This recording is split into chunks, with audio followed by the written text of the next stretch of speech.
राजेंद्र चौधरी तमाम श्रोता बंधु के पैर छूके प्रणाम करतानी। आई एगो हमार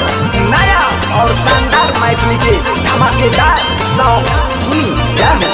हाँ मछियो भगवती ले छौरा पान रे, हाँ मछियो भगवती ले छौरा पान रे, तोरा बहू के बेटा हो तो रेबे के बिहान रे, और राहुल के फूल तोड़ के जला दिसे नान रे,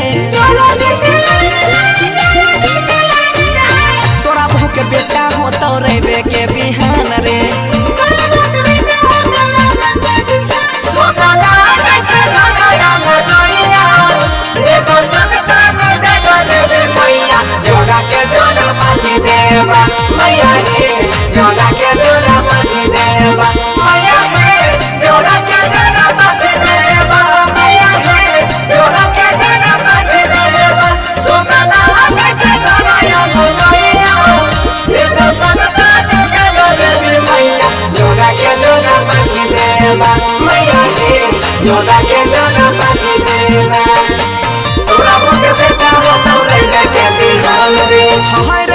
कोई खिए कर डहनिया जोगिन रे,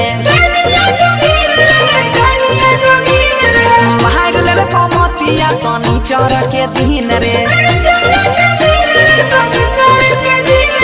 हाय ले को कोई खिए कर डहनिया जोगिन रे, महार ले को मोतिया सोनी चोर के दिन रे, करे बिसा भास गई छियो वरदान रे,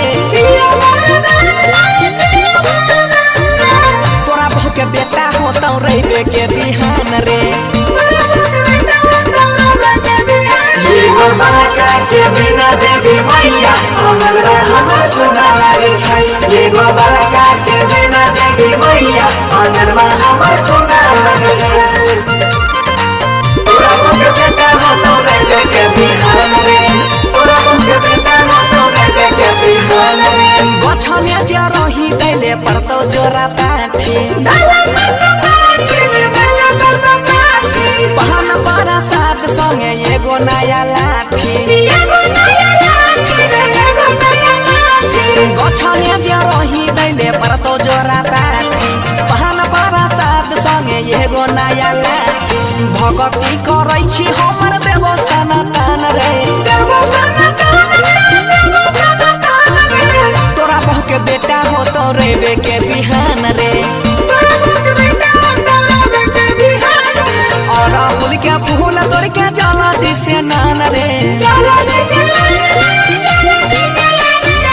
तोरा बहू के बेटा हो तो रेबे के बिहान रे, तोरा बहू के बेटा हो तो रेबे के बिहान रे।